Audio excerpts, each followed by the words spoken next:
আপনাকে বেশি ভালোবাসি। নবীজি জবাব দিলেন, ওমর রে, তাহলে তুমি শুনে নাও, তুমি এই ইমানদার হতে পেরেছো। নবী বললেন, তোমার জীবনের চাইতে, সম্পদের চাইতে, দুনিয়ার চাইতে, পিতা মাতার চাইতে, তোমার সন্তান থেকেও যদি বেশি ভালোবাসতে না পারো, ইমানের স্বাদ তোমার হবে না, ইমানদার হবে না, ইমানদার হবে না। এই হাদিসের দিকে তাকায়া নবীর শানকে কেউ যদি ছোট করে দেখে, আমরা এই সময় জবান বন্ধ রাখতে পারবো না। কথা বলেন ঠিক কিনা? এই সময় জবান বন্ধ রাখলে আপনি খেয়ানত করবেন, অনেক বড় খেয়ানত হবে। আল্লাহি বিল্লাহি তাল্লাহি ও আসমানুল কসম, তো জমিনওয়ালার কসম ও মুলক মালিকের কসম করে বলতেছি, সেই দিন আল্লাহর আদালতে রাসূলের বারগাহের সামনে দাঁড়াইতে হবে। সেই দিন আল্লাহ নবী বলবেন, হে রব, আমার এই উম্মত আমার ইজ্জত হানি, সম্মান হানির সময় সে মুখ বুজেছিল এবং সে আমার পক্ষ অবলম্বন করে নাই। হে রব, আমি তার ফয়সালা চাই। সেদিন কোন চেহারা নিয়ে আল্লাহর সামনে দাঁড়াবেন একটু হিসাব করে কবরে যায়েন। দাঁড়াইতেই হবে, রাস্তা হবে না। এই জন্য কারো দিকে তাকাবেন না। আপনার দলের প্রেসিডেন্টও যদি শানের সালাতের বিরুদ্ধে বলে, তখন আপনি গর্জে দাঁড়িয়ে বলবেন, প্রেসিডেন্ট অসম্ভব, সব দিয়ে দিব আপনাকে, কিন্তু রসুল দিতে পারবো না, ইমান দিতে পারবো না। কথা বলেন ঠিক না? আপনার পীর যদি বলে তো বলবেন, পীর সাহেব হুজুর ভালোবাসি ভাই, আপনি অঙ্গীকার করেছে বটে, কিন্তু শোনেন, সব আপনাকে দিতে রাজি আছি, দুনিয়ার সমস্ত সম্পদ আপনি নিয়ে যান, আপত্তি থাকবে না, কিন্তু শানের সালাতে ইশকে রাসূলে নবীর ইজ্জতের ব্যাপারে আপনাকেও ছাড় দেব। এটা আমাদের কি? একসাথে বলেন, এটা আমাদের কি? এখানে কেউ ছাড়বে, কথা বলতেই মানুষকে হুঁশিয়ার করতে হবে, শিক্ষা দিতে হবে, জানাইতে হবে, কারণ তিনি রাহমাতুল লিল আলামিন। প্রিয় উপস্থিতি হাজিরিন, 40 বছরে নবীজি আর একটা কাজ করেছেন। প্রশ্ন রাখবেন, ফরিদি হুজুর কি কাজ করেছেন? 40 বছরে নবীজি হিলফুল ফুজুল করেছিলেন। হিলফুল ফুজুল কি? হিলফুল ফুজুল মানে একটা সংগঠন নবীজি করে দিয়েছিলেন। সংগঠন কেন করা হলো? তখনকার দিনে আউস এবং খাজরাজ দুইটা গোত্র ছিল, বিরাট বড় বড় গোত্র। এরা উটকে পানি খাওয়ানো নিয়ে মারামারি লাগাইলো, যুদ্ধ লাগিয়ে দিল। এই যুদ্ধ 40 বছর পর্যন্ত স্থায়ী হলো, একদিন আর 2 দিন না, 40 বছর পর্যন্ত যুদ্ধ চলতে লাগলো। উটকে পানি খাওয়ানো নিয়ে। আমাদের দেশে বিয়ে বাড়ি মারামারি হয় খাবার নিয়ে, বলে অনেক বিয়ে ভেঙে যায় খাবার নিয়ে। আচ্ছা বলেন তো, খাবার নিয়ে মারামারি, বলে গোশত কম দিলি কে? খোলা কি ভাইসাইছে? মায়া পক্ষকে আমার মাইয়ে কি ভাইসে গেছে নাকি যে তোর খোলার লোকে দিয়ে দিল? এই শুরু হয়ে গেল, বিরাট যুদ্ধ, বিশ্বযুদ্ধ, বাপ রে বাপ। বিয়ে বাড়ির আত্মীয়তা হবে, ঠিক তখনই শয়তান উৎফুল্ল হয়ে কাজ একটা বাধাই দিছে। হ্যাঁ, শয়তান বেশি খুশি হয়, বিয়ে ভাঙলে তালাক হলে শয়তান বেশি খুশি হয়। এই শোনে, আপনাদেরকে আজকে শিখাই দিয়ে যাই, সারা জীবনে আমার ওয়াজ যদি শুনে থাকেন, ওয়াজ যদি বুঝে থাকেন, জীবনে কখনো কোনো সময় কোনো মেয়ে আর ছেলের তালাক হতে দিবেন না। সর্বোচ্চ চেষ্টা করবেন যাতে তালাক না হয়, তালাক যাতে না হয়। সর্বোচ্চ চেষ্টা করবেন বিবাহ বন্ধন টিকিয়ে রাখার জন্য, তালাক যাতে না হয়। তালাক হইলেই শয়তান বেশি খুশি হয়। তালাক হইলেই দুইটা ফ্যামিলি চিরতরে নষ্ট হয়ে যায়। ছেলের ফ্যামিলিও নষ্ট হয়, মেয়ের ফ্যামিলিও নষ্ট হয়। ওই মেয়ের থেকে যত সন্তান আসবে তাদের সারা জিন্দেগি ভুগতে হয়। ওই ছেলের পরিবার থেকে আবার বিয়ে করে যত সন্তান আসবে তাদেরকে জীবনের শেষ সময় পর্যন্ত ভুগতে হয়। বিয়ে শাদী করলে হিসাব করে করবে, আর করলে সারা সারি চিন্তা মাথার ভিতরে আনবি না। আমি জীবনের তাগিদে কথাগুলি বললাম, খালি ওয়াজ শুনে গেলে হবে না, ওয়াজ বাড়ি পর্যন্ত নিয়ে যেতে হবে। উপলব্ধি করতে হবে যে আমি কি বলছি আপনার বিষয়ে।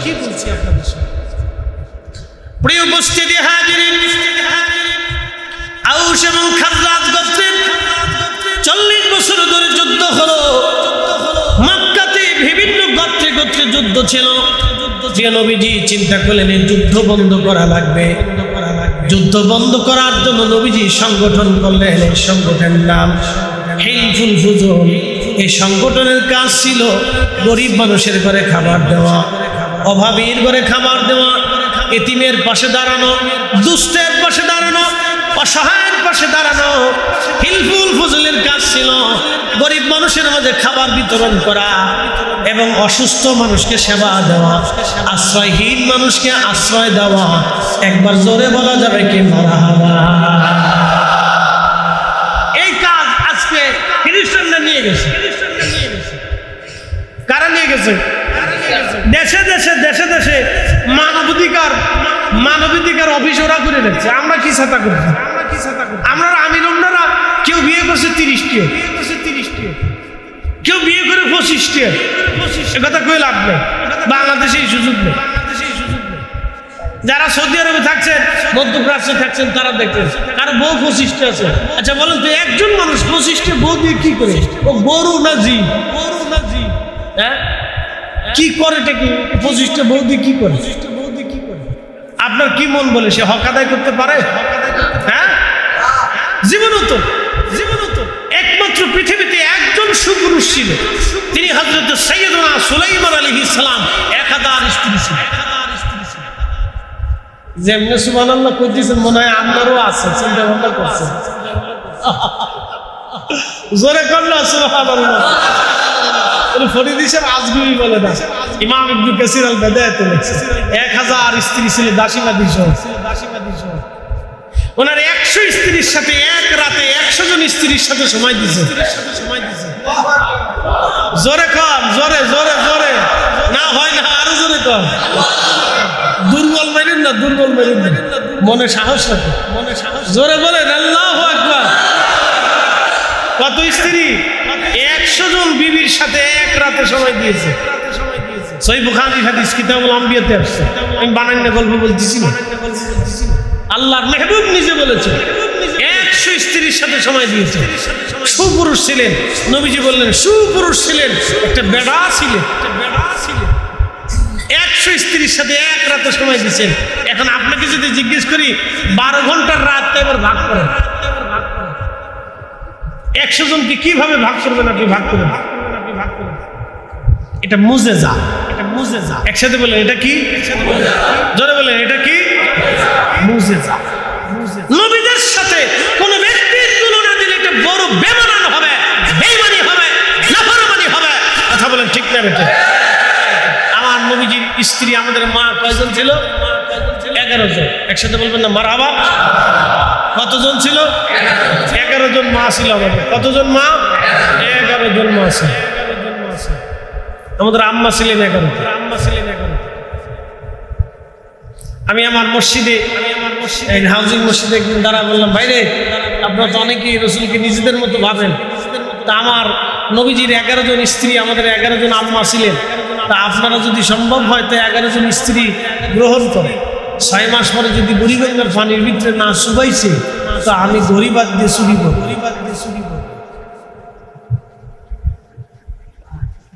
নবীদের মহান মুজিজা, এজন্য নবীদের সাথে তুলনা চলে, কোনো কিছুর সাথে তুলনা দিবেন না। মিসাল দিলেও শ্রেষ্ঠত্বের আসনে রাখবে, শ্রেষ্ঠত্বের আসন দিয়ে মিসাল দিবে।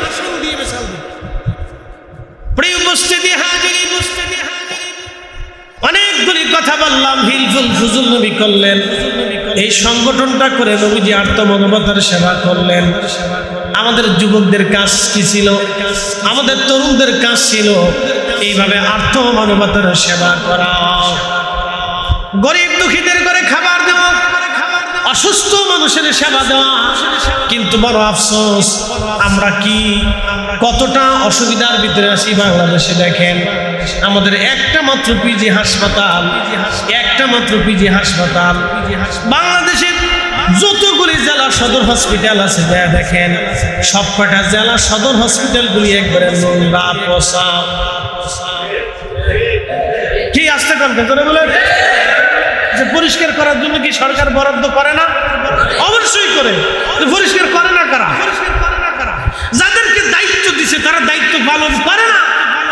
একবারে গন্ধ দুর্গন্ধ বানায় রেখেছে, ভিতরে ঢুকলে মনে হয় যে মরে গেছি, আর কোন জায়গায় আসলাম, মনে হয় যে একবার গুনার সাগরে গেছি। ওই জায়গায় রুগী গেলে আরো অসুস্থ হয়ে যাওয়ার কাজ।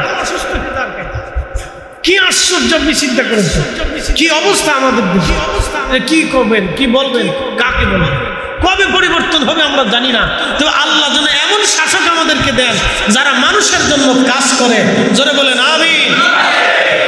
কয়েকদিন আগে দেখলাম ভক্ত অধিদপ্তর গেছে, এক টুপিওয়ালার দোকানে, সুন্দর দাড়ি, মাথায় চমৎকার সাদা টুপি, হাই হাই হাই, দেখলে মনে হয় 5 ওয়াক্ত নামাজি। সে খাবারের ভিতরে রং মিশে, বিরিয়ানির ভিতরে রং মিশা। তাকে জিজ্ঞাসা করা হলো, তাহলে তোমার ছেলেটাকে এই খাবার খাওয়ানো হবে না? এটা খাবার দেওয়া যাবে না। আপনি আশ্চর্য হবে।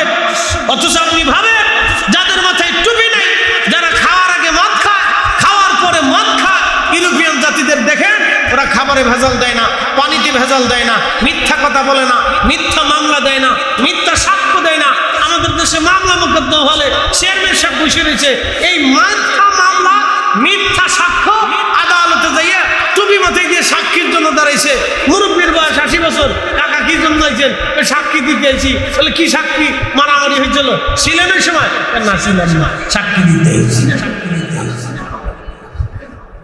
ও বেটার হিসেবই নাই, যার কদিন পরে আমার কবর আসবে। Made in Bangladesh, made in Bangladesh. মসজিদের ভিতরে বসে এ জাতি মিথ্যা কথা বলে, এ জাতি মিথ্যা কথা বলে। কি আসতে কোন কেন জোরে বলে? হ্যাঁ, ও আর শুনে জানেছে, ও আর শুনে জানে, এগুলো আসল ওয়াজ, এগুলো আসল ওয়াজ। এইগুলি যতদিন পর্যন্ত আমাদের পরিবর্তন না হবে, আমাদের দেশের কোনো পরিবর্তন হবে না, আমাদের কোনো পরিবর্তন হবে না, কোনো পরিবর্তন হবে না, কোনো পরিবর্তন হবে, কোনো পরিবর্তন হবে, কোনো পরিবর্তন হবে। মালয়েশিয়া গেছি, হুজুর গাউসে পাক মহিউদ্দিন আব্দুল কাদের জিলানী রাহিমাহুল্লাহর মাজার জিয়ারত করতে যাব। মালাক্কা সাগরের ভিতরে, সাগরের ভিতরে একটা ছোট্ট দ্বীপ, একটা স্পিড বোট উঠবো, ঘাটে গেছি, চিন্তা করলাম হাজত ছেড়ে অজু টুজু করে ফ্রেশ হয়ে তারপরে তো ওয়াশরুমে যাওয়ার পরে ওয়াশরুম থেকে বের হলাম, দেখলাম একটা ছোট্ট টেবিলের উপরে একটা বাক্স রাখা, বাক্সটা খালি, ভিতরে রিঙ্গিত দেওয়া, টাকা। আমি জিজ্ঞেস করলাম, ভাই টাকা দিতে হবে? পেশাব পেশাব করছেন, ফ্রেশ হয়েছেন, টাকা দিতে হবে। কত? বলে 1 রিঙ্গিত। আমি 1 টাকা দিলাম, আমি 1 টাকা দিলাম। বাংলাদেশের 30টি, বাংলাদেশের 30টি, ও দেশের 1 টাকা, বাংলাদেশের 30 টাকা। অথচ আমাদের দেশের মাত্র 6 বছর আগে ওরা স্বাধীন হয়েছে। কয় বছর আগে হয়েছে? ওখানে আমাদের দেশের গুতাগুতি গেছে। এটা কই লাভ নেই, এটা কই লাভ নেই। গুতাগুতি কারে? যে যারে পারে হেরে গুতা, গুতা গুতা গুতাইতে গুতাইতে দেশ শেষ হয়ে গেছে, নাই গেছে, নাই গেছে। আমাদের দেশের 30 টাকা, ওদের দেশের 1 টাকা। এদেশের প্রায় 40 লক্ষ মানুষ ওদেশে কাজ করে, অথচ এদেশের মানুষেরই সম্পদে ভরপুর। এর মাটির নিচে খনিজ সম্পদ, এর সাগরের নিচে খনিজ সম্পদ, এর প্রত্যেকটা মানুষ সম্পদ, এর গাছে গাছে সম্পদ, এর মাটি সম্পদ। মাটির ভিতরে বীজ ফালাইলেই ফসল। কি কথা কর না কেন? বাংলাদেশের মাটিতে বীজ ফালাইলেই ফসল হয়, অথচ আমরা খাবারে অভুক্ত থাকি। কয়েকদিন আগে দেখলাম দিনাজপুরে এক লোক ক্ষুধার্ত ময়লা আবর্জনার ভিতরে না খেয়ে মরে পড়ে আছে। বুঝবে কিয়ামতের ময়দানে ওই লোকটা বলবে, হে রব, তোমার 18 কোটি বান্দার কাছে আমি খাবার পাইনি, ক্ষুধার্ত অবস্থায় মারা গেছে, আপনি জবাব কি দিবেন? ইসলাম বুঝে যান, আপনি দিন বুঝে যান। আজকে যাদেরকে আমরা উলঙ্গ দেখি, তাদের দেশে একটা কুত্তা পর্যন্ত নিরাপদ, তাদের দেশে একটা বিড়াল পর্যন্ত নিরাপদ। ওদের দেশে একটা বিড়ালকে যদি আপনি অন্যায়ভাবে লাঠির আঘাত করেন, পুলিশ আপনাকে ধরে নিয়ে যাবে, প্রেসিডেন্ট ফোন দিলেও আপনাকে ছাড়বে। আর আমাদের দেশে একটা মানুষের নিরাপত্তা নাই। রাস্তা দিয়ে হেঁটে যাবেন, অন্ধকার রাত 2টার সময় যদি 4-5টা যুবক সামনে পড়ে, তো শরীরের ভিতরে কামড় দিয়ে ওঠে, না জানি ডাকাতি দিল কিনা। বিশেষ করে আমরা যারা ভয় পাই, 4-5টা যুবক সামনে থাকলে আমাদের শরীরে কামড় দিয়ে ওঠে, না জানি এরা যদি সামনে দিয়ে ঘেরতে ধরে বসে তো হুজুর গাছে দিয়ে দেয়, কিছু করার না। লক্ষ্যে পরে মার মেয়েরে ঘরের ভিতরে জবাই করিয়া 30 ভরি সামনে নিয়ে চলে গেছে। Made in Bangladesh. ভালো করে বুঝে যাবেন, এগুলি যদি চলতে থাকে আগামী দিন আমাদের অন্ধকার। কি শিখলাম আমরা? আমরা রসুল রাসূলের উম্মত, কালেমা পড়তে বলা জাতি, শ্রেষ্ঠ নবীর শ্রেষ্ঠ উম্মত। কথা বলেন ঠিক না বেটা? আমাদের চেয়ে দামি কেউ আছে? আল্লাহ কোরআনে আমাদের সার্টিফিকেট আমাদেরকে দিয়েছিল। কোরআনে আল্লাহর জবানে আল্লাহ সার্টিফিকেট দিয়েছে। কুনতুম খায়রা উম্মাতিন উখরিজাত লিন-নাসি তা'মুরুনা বিল মা'রুফি ওয়া তানহাউনা 'আনিল মুনকার। কুনতুম খায়রা উম্মাহ, তোমরা সর্বশ্রেষ্ঠ জাতি। একসাথে বলবেন মারহাবা। সর্বশ্রেষ্ঠ জাতি তোমরা, সর্বশ্রেষ্ঠ জাতি। আজকে ইউরোপের আজকে খ্রিস্টানেরা, ছেলেরা মেয়েরা জাহাজ ভরে ভরে ত্রাণ নিয়ে ফিলিস্তিনের গাজার দিকে আসে, অথচ আমাদের পার্শ্ববর্তী আরবের দেশ ধন কুবেরা, ধনীর আদলের দুলালেরা এসির ভিতরে বসে থেকে থেকে তারা টেলিভিশনে দেখে যে ইউরোপিয়ানরা জাহাজ ভরে ভরে খাবার নিয়ে আসতেছে। খ্রিস্টানরা মুসলমানদের দয়া দেখাইয়া তারা মানবতার পক্ষে নিয়ে জাহাজ ভরে ভরে তারা খাবার নিয়ে আসলো। আর মধ্যপ্রাচ্যের এত বড় আমির উমরারা একটা বারের জন্য বলতে পারে নাই যে আমরা ইসরায়েলের সাথে ব্যবসা করব। কি কথা কন না কেন? আচ্ছা, এই মুসলমান কোথায় আছে আপনি চিন্তা করুন। মুসলমান কোথায় আছে আপনি একটু ভাবেন। আমাদের ডিভোশন কত কঠিন, ভাবলে আপনার ঘাস ইরু ঘাস ইরু ঘাস ইরু ঘাস ইরু।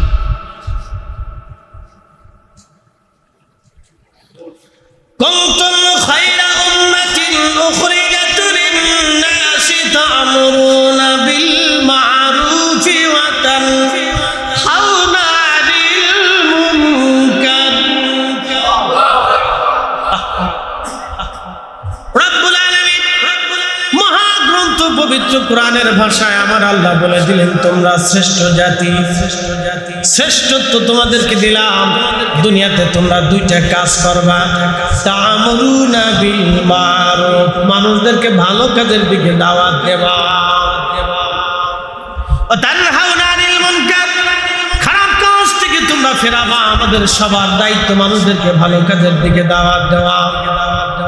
আমাদের সবারই দায়িত্ব ছিল মানুষদেরকে ভালো কাজের দাওয়াত দেওয়া।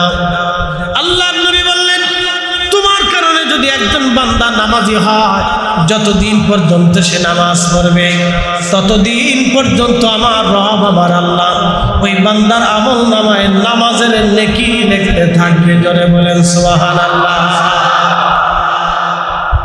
আজকে আপনাদেরকে এখানে দাওয়াত করে আনা হয়েছে না? আপনারা আসছেন না? যারা ইন্তজাম করছেন, আপনার যত নেকি হয়েছে, যারা ইন্তজাম করেছেন, যারা অর্থ দিয়েছেন, যারা সহযোগিতা করেছেন, তাদের সবার আমলনামায় সমপরিমাণে নেকি দেওয়া হবে। আপনার এক অংশ কম দেওয়া হবে না। আপনাকে যা দেওয়া হবে, চেয়ারম্যান সাহেবকে তা দেওয়া হবে, ইমাম সাহেবকে তা দেওয়া হবে, কমিটির সদস্যদেরকে তা দেওয়া হবে। যারা টাকা দিয়ে সহযোগিতা করেছে তাদেরকেও সেই পরিমাণে দেওয়া হবে। এক চুল পরিমাণও কম হবে না। একসাথে বলবেন সুবহানাল্লাহ। খালি মাহফিল চলবে না, বন্ধ হবে? মাহফিল চলার দরকার আছে কিনা নাই? অনেকে বলে ভাই মাহফিল দিয়ে কি হবে? আমি বলি মাহফিল না দিয়ে কি হবে? আপনি বাংলাদেশে মাহফিল বন্ধ করে দেন, মাহফিল বন্ধ করে দেন, দাওয়াত বন্ধ করে দেন, মাদ্রাসা বন্ধ করে দেন, জুমার ওয়াজ বন্ধ করে দেন, পীর মাশায়েখদের খানকা দরগা দরবার বন্ধ করে দেন। 5 বছর পরে যদি এদেশের মেয়েরা হাফ প্যান্ট পরে রাস্তায় না হাঁটে, তো আমি ঘড়িবাদ দিয়ে চুরি করি। 5 বছরের ভিতরে এদেশের মেয়েরা হাফ প্যান্ট পরে রাস্তা দিয়ে হাঁটবে। আপনার চোখের সামনে ছেলে আর মেয়ে ডেটিং করবে। নাম কি? ডেটিং নাকি? ঠিক আছে দিন, ঠিক আছে দিন, ঘোরাঘুরি করবে, ঘোরাঘুরি করবে। মসজিদ আল্লাহর ঘরে ইংলিশে বলা যায়, ওরা ঘোরাঘুরি করবে আপনার চোখের সামনে। আপনি কিছু বলতে পারবেন। তারপরে বর্তমান যিনি ক্ষমতায় আসেন তিনি সুন্দর একটা কাজ করছেন। বল হুজুর কি সুন্দর কাজ করছে? কাজটা হলো তিনি এদেশের পতিতাদেরকে এই শ্রমজীবীর মর্যাদা দিয়ে দিচ্ছে। তো এবার বুঝেন আপনি কি কাজ করে দিচ্ছে। আগামীকাল আগামী দিন আপনার মেয়ে, আপনার বউ, আপনার স্ত্রী যদি পতিতাবৃত্তি করে আপনি কিছু করতে পারবেন না। বলে আমি শ্রমিক, আমি কাজ করে খাই। বিরাট কাজ করছে, একবারে বিরাট ফজিলতের কাজ। এটার পরবর্তী রিয়াকশন 20 বছর পরেই বুঝবেন, 10 বছর পরেই বুঝবেন যে কি রিয়াকশন হয়। আমেরিকা ইউরোপের মতো কায়দা বায়দা হবে। ও দেশের মেয়েরা রাস্তাতে হাঁটবেন পরে হাঁটার পর কিছু বলতে পারবে না, খালি সে এই দেখবে, হাসতেও পারবেন না, খালি হাত করে চলবে, কিছু বলতে পারবে। প্রিয় উপস্থিতি হাজিরিন, আমরা শ্রেষ্ঠ জাত, রব্বুল আলামিন আমাদেরকে শ্রেষ্ঠত্ব দিয়েছেন। আমাদের কাজ হলো মানুষদেরকে আল্লাহর দিকে ডাকা, ভালো কাজের দিকে ডাকা, খারাপ কাজ থেকে ফিরিয়ে রাখা। একটু চিন্তা করেন, আমি ওয়াশরুম থেকে বের হয়ে রিঙ্গিত দিলাম, টাকা দিলাম, কিন্তু যিনি টাকা নিবেন তিনি নাই, শুধু বাক্স পড়ে আছে, বাক্সের ভিতরে টাকাও পড়ে আছে। আমি বললাম কি ব্যাপার? বাথরুমের সামনে, টয়লেটের সামনে বাক্সের ভিতরে টাকা কেউ নেয় না। হুজুর এদেশে কেউ টাকা ধরবে না। আমার বাংলাদেশ হলে কি হইতো? ল্যাট্রিন পর্যন্ত নিয়ে নিত। কি কথা খারাপ হয়েছে ভাই? বাথরুম পর্যন্ত উঠাই নিয়ে দিত। আপনি একটু চিন্তা করেন যে আমাদের এখনো চেঞ্জ হইতে কত বছর। কদিন আগে মাহফিলে গেছি ভৈরবে, হুজুর আমাদের মসজিদের ভ্যান চুরি করে নিয়ে। আমার ঢাকার আমার মসজিদে জমা পড়ায় হাউজিং এ অনেক টাকা উঠে প্রত্যেক জমাতে, প্রায় 10 লাখ টাকার মতো বাক্সের আলমারির ভিতরে ছিল। প্রায় 10 লাখের মতো নগদ ছিল।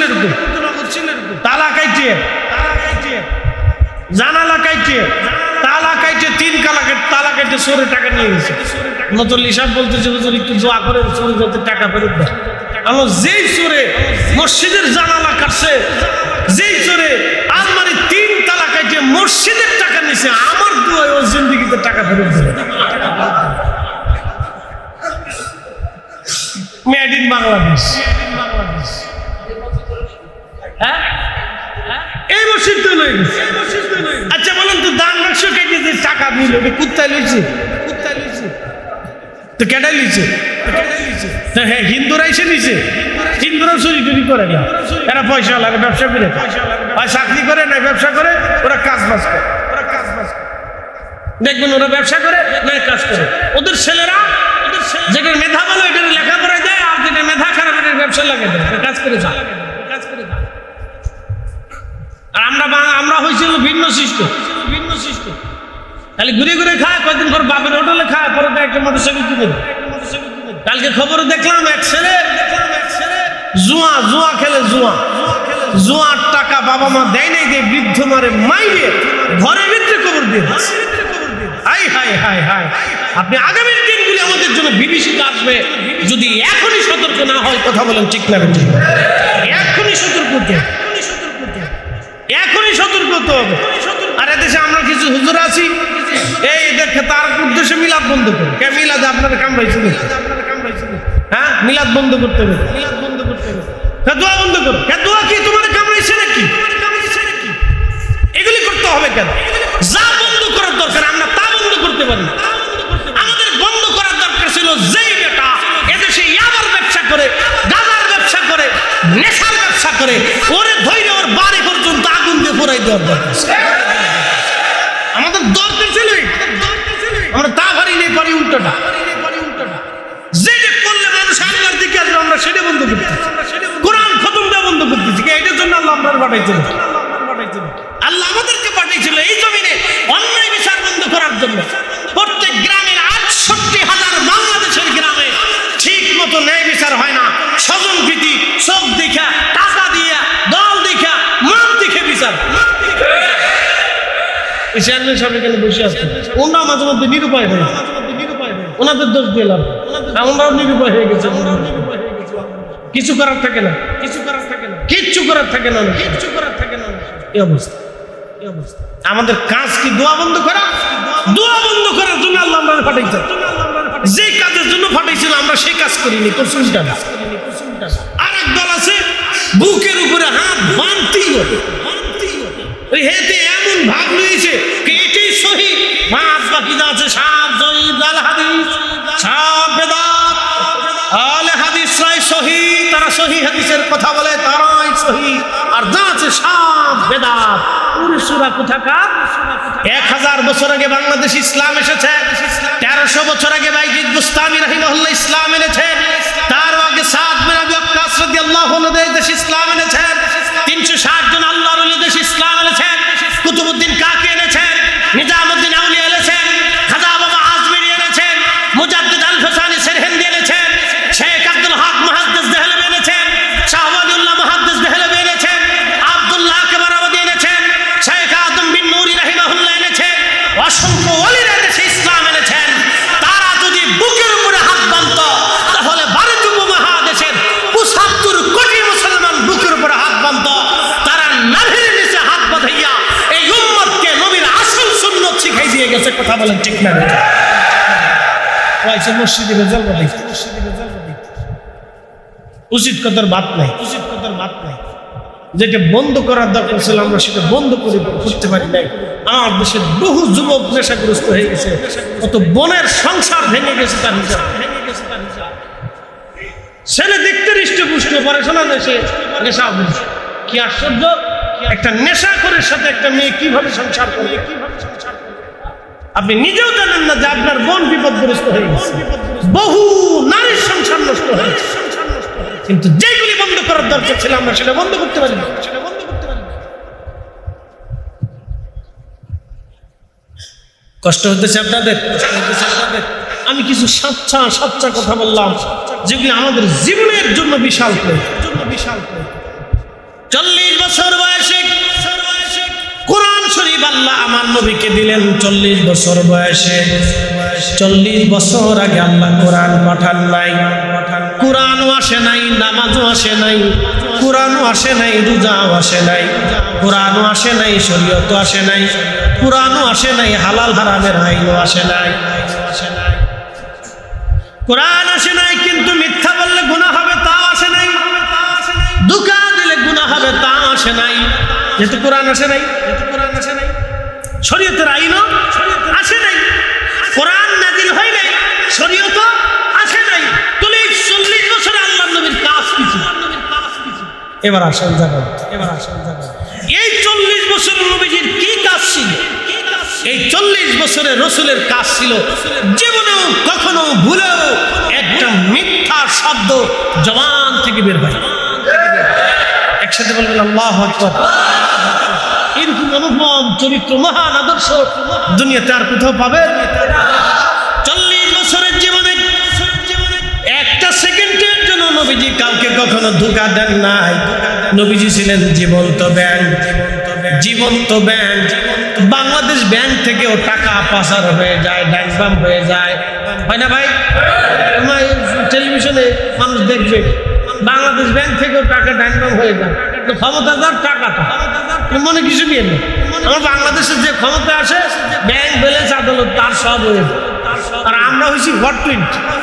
আমাদের ঘোরার দিন দেশের নাগরিক হলো কিছু আমরা কদ্দুর খালি ভাত খাই আর ঘুমাই আর বাথরুম করি আর বাথরুম না, আমরা কিছু যে ক্ষমতা আসে ব্যাংক ব্যালেন্স আদালত পুলিশ আর্মি সেনাবাহিনী বিজিবি বিডিআর সব তার আমরা কিছু নেই। বাংলাদেশ ব্যাংক থেকেও টাকা ডাকবাম হতে পারে, কিন্তু আমার বিশ্ব ব্যাংক থেকেও টাকা ডাকবাম হতে পারে, সুইস ব্যাংক থেকেও টাকা ডাকবাম হতে পারে। কিন্তু রাসূল কারীম এমন এক জীবন্ত ব্যাংক ছিলেন, মক্কার মানুষ জাহিলিয়াতের জমানাতে বলতো আল আমিন, বিশ্বাসী। জাহিলিয়াতের নিকৃষ্ট মানুষ বলতো আল আমিন, বিশ্বাসী। যারা দিন দুপুরে মানুষ জবাই করত তারাও বলতো আল আমিন, বিশ্বাসী। যারা মানুষের সামনে নিজের জীবন্ত কন্যাকে মাটির ভিতরে জীবন্ত কবর দিত তারাও বলতো আল আমিন। যারা মক্কার হারামের শরীফের আল্লাহর বাইতুল্লাহর চারপাশে তাদের স্ত্রীদেরকে উলঙ্গ করে তাপ করাইত তারাও বলতো আল আমিন। যারা নিজের স্ত্রীকে হাসতে হাসতে অন্য পুরুষের কাছে জেনা করতে পাঠাইত টাকার জন্য, তারাও সেই দিন নবীকে বলতো আল আমিন। তিনি এত বড় আল আমিন ছিলেন যে এক চুল পরিমাণ সম্পদ কারো ডান বাম করতেন না। যে যাহা নবীজির কাছে আমানত দিত আল্লাহ নবী ঠিক সেইভাবেই প্যাকেট করে তার হাতে আমানতগুলি আবার ফিরে দিত। আমরা কি সে আদর্শ নিতে পারছি? নিতে পারি। আমি মাঝে মধ্যে বলি, আমাদের দেশ থেকে, আমরা সৌদি থেকে, মধ্যপ্রাচ্য থেকে, রসুলের দরবার থেকে কালেমা আনছি, কিন্তু নবীর আদর্শ আনতে পারি নাই। আর ইউরোপিয়ানরা নবীর কালেমা নেয় নাই, কিন্তু আদর্শ নেই। হ্যাঁ, ওরা অরিজিনালটা নিয়ে গেছে, যেন ওরা সুখী, ওদেরটা নাই, ঝামেলা নাই, খাবারে ভেজাল নাই। ওরা 100 বছরে হাঁটে, 100 বছরের বেডি ও দেশে সাইকেল চালা। আর আমরা দেশের 60 বছরের বেডি, তার দিকে তাকানো যায় না। হেরে এই হুইল চেয়ারে করে ঠেলতে ঠেলতে হসপিটালে নিতে সকালবেলা 1 বস্তা ওষুধ তার লাগে। আর দেশের 100 বছরের বেডি সাইকেল চালা। কেন জানেন? খাবারে ভেজাল নাই, বাতাসে ভেজাল নাই, পানিতে ভেজাল নাই, কথায় ভেজাল নাই, কাজে ভেজাল নাই, দুশ্চিন্তা নাই, চিন্তা নাই। আমাদের দেশের মহিলারা বাচ্চা কাচ্চা হওয়ার পরে চিন্তা করে কি খাওয়াবো, কি ব্যবসা দেবো, কি কাজ দেবো, কি ওর উপার্জন হবে কি। একটা মার চিন্তা করতে করতে জীবন শেষ হয়। কি কথা কান না কেন? চিন্তা করতে করতে জীবন শেষ। জীবনের প্রয়োজনে কয়টা কথা বললাম, বুঝে সুঝে বাড়িতে হিসাব করেন যে ফরিদি হুজুর কি বলছিল ঠিক কিনা, তো বুঝবেন যে না আমি ঠিকই বলছি। খালি ওয়াজ শুনে চলে গেলে হবে না, এটা বাস্তবমুখী কিছু কথা আপনাদেরকে শোনায়। 40 বছরের জিন্দেগি ফলো করেন তো। তিনি এমন এক মান্যবর, মহামান্যবর। আল্লাহ কোরআনে বললেন, মাইয়ুতির রাসূলা ফাকাদ আতা আল্লাহ। হে বান্দারা শুনে রাখো, আমার নবী মানলেই আমি আল্লাহ মানা হয়ে যাই। আসতে হয়ে গেল না? জোরে বলেন। নবী মানলে কাকে মানা হয়? নবী মানলে কাকে মানা হয়? ওনার ভুল আছে, খাতা আছে? উনি দুনিয়ার অন্য কোনো মানুষের মতো, অন্য কোনো কর্মজীবীর মতো, অন্য কোনো কাজের মতো, দুনিয়ার কোনো কাজের সাথে ওনাকে তুলনা দেওয়া হবে? অথচ বলে ফেললেন উনি সাংবাদিক।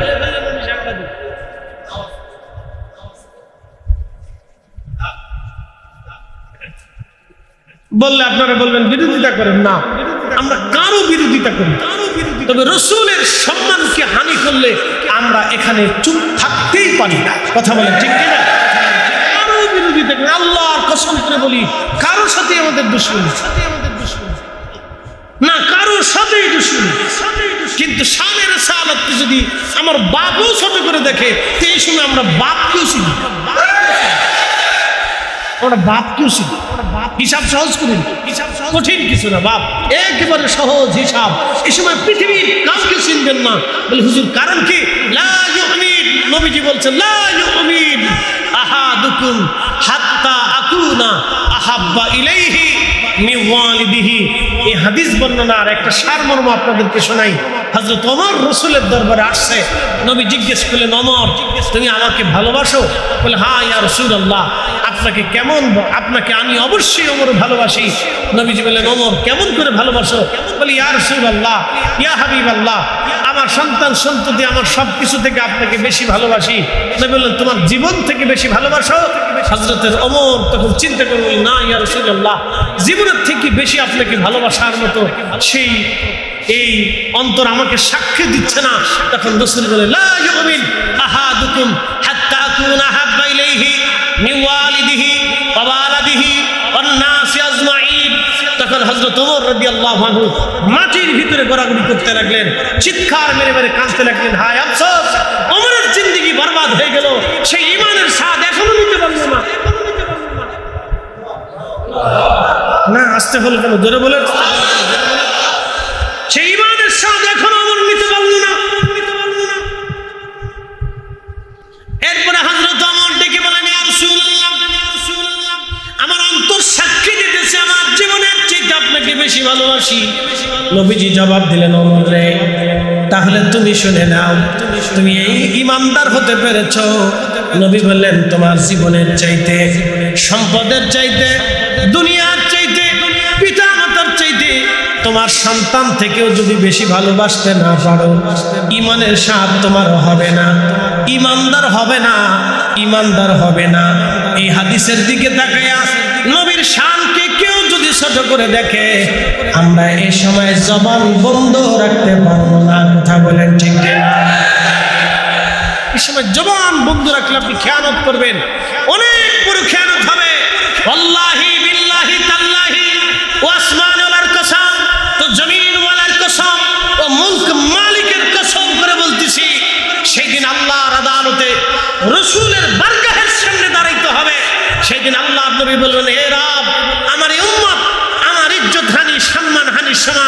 সে মুখ বুঝেছিল এবং সে আমার পক্ষ অবলম্বন করে নাই, এরা আমি তার ফাইসালা চাই, সেদিন কোন চেহারা নিয়ে আল্লাহর সামনে দাঁড়াবেন একটু হিসাব করে কবরে যায়েন, দাঁড়াইতেই হবে, রাস্তা হবে না। এই জন্য কারো দিকে তাকাবেন না। আপনার দলের প্রেসিডেন্টও যদি শানের সালাতের বিরুদ্ধে বলে, তখন আপনি গর্জে দাঁড়িয়ে বলবেন, প্রেসিডেন্ট অসম্ভব, সব দিয়ে দিব আপনাকে, কিন্তু রসুল দিতে পারবো না, ইমান দিতে পারবো না। কথা বলেন ঠিক